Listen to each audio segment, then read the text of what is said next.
Di awal era pertumbuhan Islam, dunia pengetahuan mengalami zaman keemasan dengan bermunculnya ilmuwan-ilmuwan muslim yang hingga saat ini penemuan yang masih digunakan dan menjadi rujukan sebagai dasar perkembangan pengetahuan modern.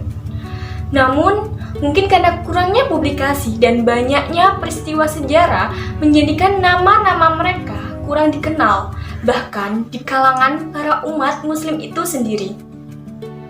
Selama ini, sejarah perkembangan sains dan ilmu pengetahuan diajarkan di sekolah-sekolah formal pada umumnya didominasi oleh nama-nama penemu ilmuwan barat. Padahal faktanya, orang-orang Islamlah yang pertama kali menemukan dan mengembangkan beragam pengetahuan tersebut.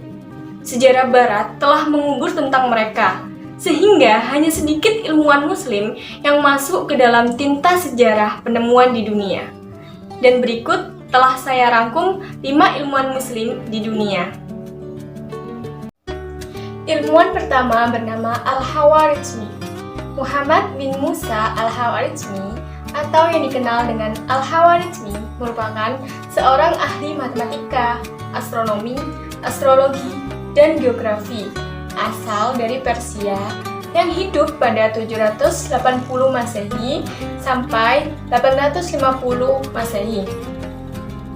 Al-Khawarizmi dikenal dengan penemuannya berupa sistem penomoran 1-10 yang digunakan hingga saat ini. Al-Khawarizmi juga dikenal sebagai Bapak Aljabar berkat penemuan teori aljabarnya. Buku pertamanya, Aljabar, adalah buku pertama yang membahas solusi sistematik dari linier dan notasi kuadrat. Al-Khawarizmi juga merupakan pencetus sistem algoritma. Yang kedua adalah Ibnu Sina. Ibnu Sina atau yang juga dikenal sebagai Avicenna merupakan salah satu ilmuwan besar Islam yang terkenal di dunia. Ibnu Sina adalah seorang filsuf, ilmuwan, dan dokter yang hidup pada 980 hingga 1037. Ibnu Sina menguasai beberapa cabang ilmu seperti kedokteran, fisika, astronomi, hingga filsafat. Karyanya dalam dunia medis sangat berpengaruh dalam dunia kedokteran modern. Ia bahkan dinobatkan sebagai Bapak Kedokteran Modern.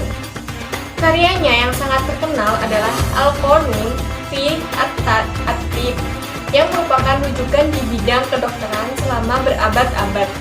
Deretan karya yang ia bukukan adalah The Book of Healing yang merupakan ensiklopedi filosofis dan ilmiah, serta The Canon of Medicine yang merupakan ensiklopedi medis. Dalam bidang filsafat, ia juga menulis soal filosofi Islam dengan subjek ilmu pengetahuan seperti logika, filosofi moral, dan juga metafisika. Ilmuwan yang ketiga adalah Ibnu Haytham. Ibnu Haytham merupakan seorang ilmuwan Islam yang ahli dalam bidang sains, falak, matematika, geometri, pengobatan, dan filsafat.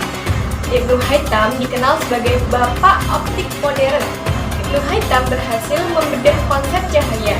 Ibnu Haytham berhasil memperbaiki konsep kamera obscura atau lubang jarum yang awalnya ditemukan di Tiongkok, di mana cahaya bergerak pada garis lurus dan membentuk gambar yang kembali pada retina. Ibnu Haytham menciptakan teknologi optik yang saat ini digunakan pada perangkat kamera. Teknologi temuan Ibnu Haytham menginspirasi Röntgenbecken dan Kepler untuk menciptakan mikroskop dan teleskop. Yang keempat, yakni Al-Kindi. Abu Yusuf Yaqub bin Ishaq As-Sabbah Al-Kindi atau yang lebih dikenal dengan Al-Kindi merupakan filsuf pertama yang lahir dari kalangan Islam. Ia hidup pada tahun 801 hingga 873 Masehi. Al-Kindi dikenal akan kemampuannya berbahasa Yunani yang membuatnya dapat menerjemahkan karya-karya berbahasa Yunani dari Aristoteles dan Plotinus ke dalam bahasa Arab. Al-Kindi telah menulis banyak karya dalam berbagai disiplin ilmu, dari metafisika, etika, logika, dan psikologi, hingga ilmu pengobatan, farmakologi, matematika, astrologi, dan optik juga meliputi topik praktis seperti parfum, bidang zoologi, kaca, meteorologi, dan gempa bumi.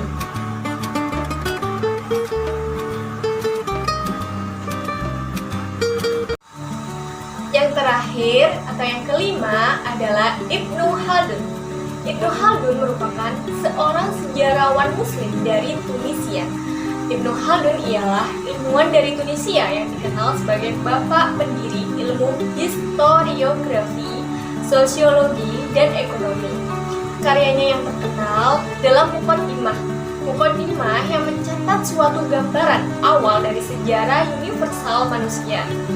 Beberapa pemikir modern memandang kitab ini sebagai karya pertama yang memuat pembahasan terkait beberapa cabang disiplin ilmu sosial seperti sosiologi, demografi, dan sejarah budaya adalah sebuah kitab sebagai ahli politik Islam.